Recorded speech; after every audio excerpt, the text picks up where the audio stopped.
नमस्कार, बहुत स्वागत है आपका। आप देख रहे हैं जी बिजनेस में हूं अनीता। रुक करते हैं खबरों का और बुलेटिन में सबसे पहले एक बड़ी खबर। भारत सरकार ने पाकिस्तान उच्चायोग के कर्मचारी को अवांछित घोषित कर दिया है। इसके साथ ही सख्त रुख अपनाते हुए उसे 24 घंटे के भीतर देश छोड़ने का आदेश दे दिया है। इस वक्त ये बड़ी खबर है।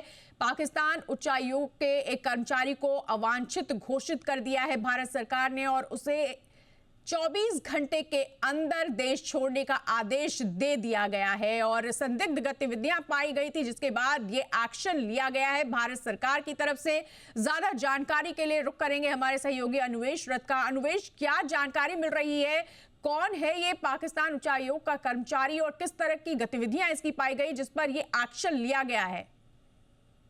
नीता, बिल्कुल सही कहा आपने। जिस तरीके से आपने बताया कि पाकिस्तान के एक उच्चायोग में एक व्यक्ति काम कर रहे थे जो भारत में ऐसी गतिविधियां कुछ कर रहे थे जो भारत को स्वीकार नहीं है, और अभी भारत और पाकिस्तान के चलते हुए जो टेंशन है उसके बीच में ऐसी गतिविधियों का भारत ने बिल्कुल कड़ा रुख अपनाया है और उनको कहा गया है, पाकिस्तान उच्चायोग को ये संदेशा पहुंचा दिया गया है कि आपको इस व्यक्ति का 24 घंटे के अंदर भारत उच्चायोग से वापस पाकिस्तान या कहीं और भेजना होगा, जिस वजह से इनको 24 आवर्स के अंदर इनको वापस जाना होगा। इनको person of non Greta already इनको इशू करा दिया गया है और इसी के साथ साथ अभी 24 घंटे के अंदर इनको वापस जाना होगा। इनकी गतिविधियां कुछ भारत में ऐसी रही हैं जिसके प्रूफ भारत के पास हैं, जिसके वजह से ये कड़ा कदम उठाया गया है भारत की तरफ से, भारत सरकार की तरफ से।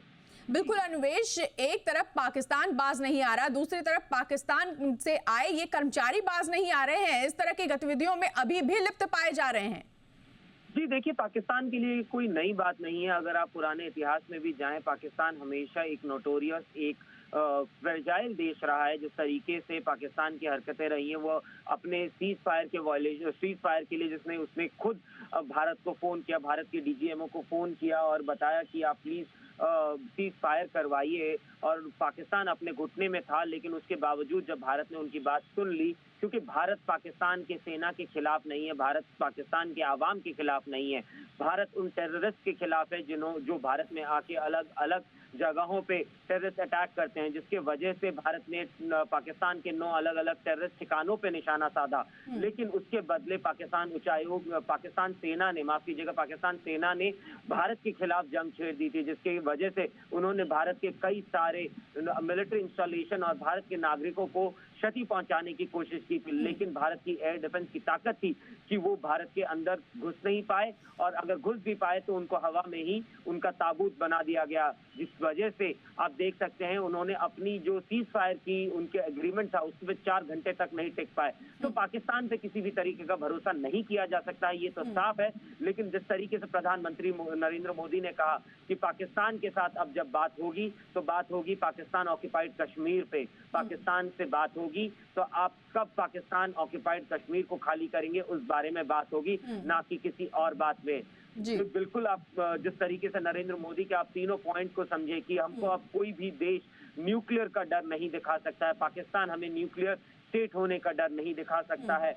वहीं पे अब बात होगी तो IWT पे होगी, इंडस वाटर ट्रीटी पे बात होगी कि खून और पानी दोनों एक साथ नहीं बह सकते हैं भारत से पाकिस्तान में।